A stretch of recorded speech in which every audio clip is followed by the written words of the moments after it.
बोले आज के आनंद की जय हो। बसा सर्वांनी शांत चित्ताने बसा, बसा सर्वांनी बसा।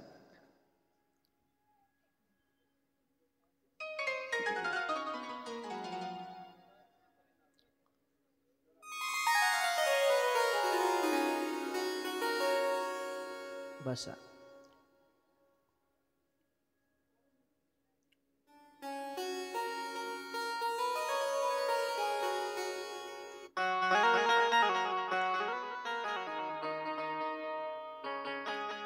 बसून जा माऊल्यांनो, बसा खाली बसा, सगळ्यांनी बसा।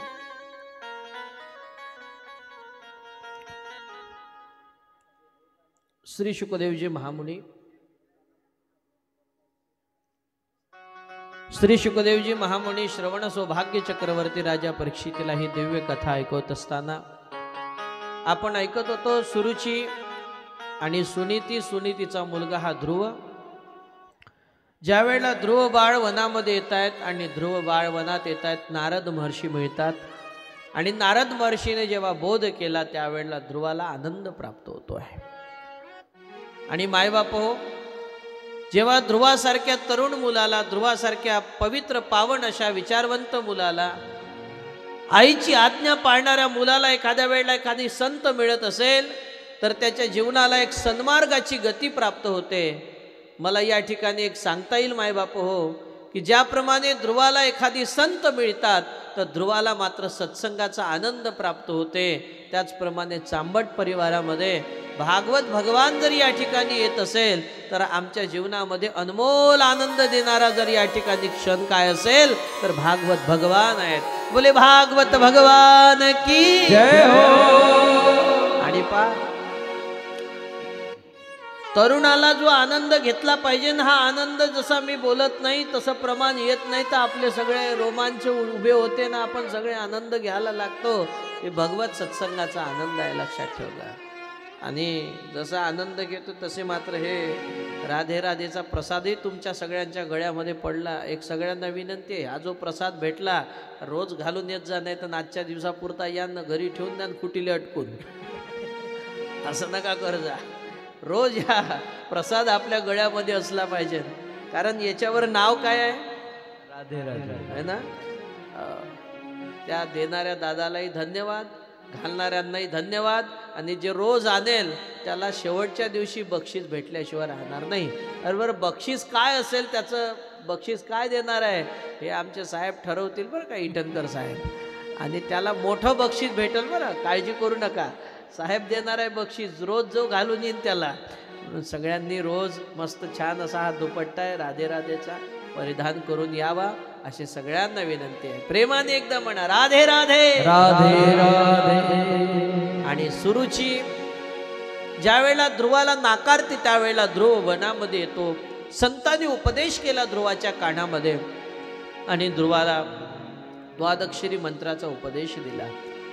ध्रुव अखंड तो जप करतो आहे, एका वटवृक्षाशी बसतो आहे ध्रुव, अखंड त्या जपाचं स्मरण करते आहे। जोपर्यंत संत मायबाप आपली त्या ठिकाणी बुद्धी शुद्ध करण्यासाठी, जोपर्यंत संत मायबाप आपल्या जीवनामध्ये येत नाही तोपर्यंत आपली बुद्धी शुद्ध होणारी नाही आहे, आपली बुद्धी शुद्ध होणार नाही महाराज। अज्ञान हे जोपर्यंत अंतःकरणातलं जात नाही, अज्ञान जोपर्यंत संपत नाही, ज्ञान जोपर्यंत उतरत नाही तोपर्यंत मात्र जीवनाला एक पूर्णत्वाचा आनंद प्राप्त होणार नाही महाराज। म्हणून त्यासाठी संतांची कृपा होणं, संतांचा बोधरूपी प्रसाद भेटणं फार महत्वाचं आहे।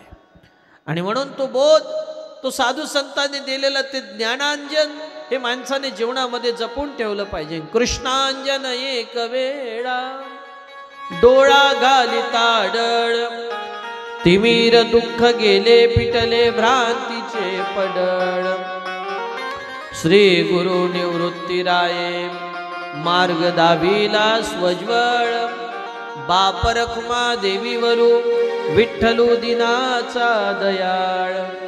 भगवान परब्रह्म परमात्म्याच्या कृपेने संतांची जोपर्यंत भेट होणार नाही आणि संत कृपेचा वर्षाव जोपर्यंत होणार नाही तोपर्यंत अज्ञान जाणार नाही, लक्षात ठेवा। आणि एक सांगू मायबाप हो, संत मिळणं फार दुर्लभ आहे, संत मिळणं फार दुर्लभ आहे, संतांना ओळखणंही दुर्लभ आहे। संत सहजासहजी मिळत नाही महाराज. संत सहजासहजी मिळणार नाही. तात मिले पुनिपात मिले सुप्रभात मिले सुखदाई, राज मिले गजबाज मिले पर संत समागम दुर्लभ.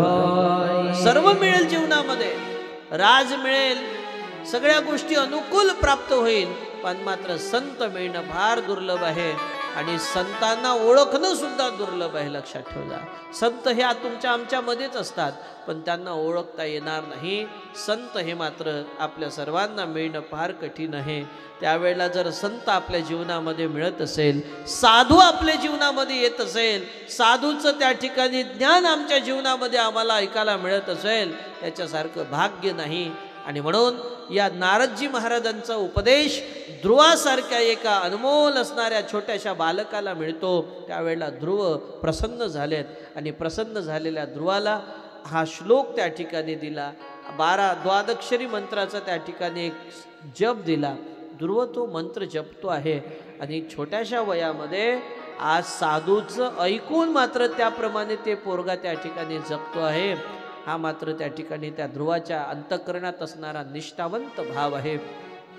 ध्रुव त्या ठिकाणी तो मंत्र जपत असताना एकनिष्ठ होऊन तो ध्रुव जपतो आहे. तो जप अतिशय सुंदर असा मंत्र आहे, द्वादक्षरी मंत्र आहे, भागवतातला सिद्ध मंत्र आहे. आणि तो मंत्र आहे ओम नमो भगवते वासुदेवाय. सिद्ध मंत्र. असं वर्णन आहे की जोपर्यंत हा मंत्र आपण जोपर्यंत जपत नाही तोपर्यंत आपल्या जीवनाला परिपूर्णता नाही, पूर्णत्वाचा आनंद मिळणार नाही. म्हणून ओम नमो भगवते वासुदेवाय हा सिद्ध मंत्र आहे. सर्वांनी या मंत्राचा जप केलाच पाहिजे. म्हणून शांत बसून मनाला एकाग्र करून नेत्र बंद करून सर्वांनी हा मंत्र आमच्यासोबत म्हणायचा आहे. सर्वांनी म्हणायचा. कंजूशी कोणी करू नका. म्हणताना प्रेमाने श्रद्धेने निष्ठेने आपण सर्वांनी या मंत्राचा जप करा. सर्वांनी म्हणा ओम नमो भगवते वासुदेवाय. ओम नमो भगवते वासुदेवाय. ओम नमो भगवते वासुदेवाय. ओम नमो भगवते वासुदेवाय. वासुदेवाय बोलो वासुदेवाय.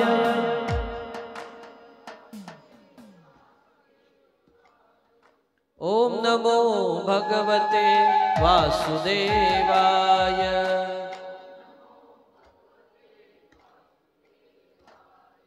ओम नमो भगवते वासुदेवाय.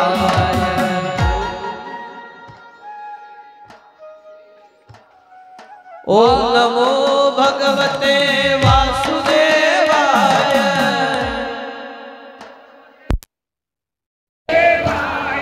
ओम नमो भगवते वासुदेवाय.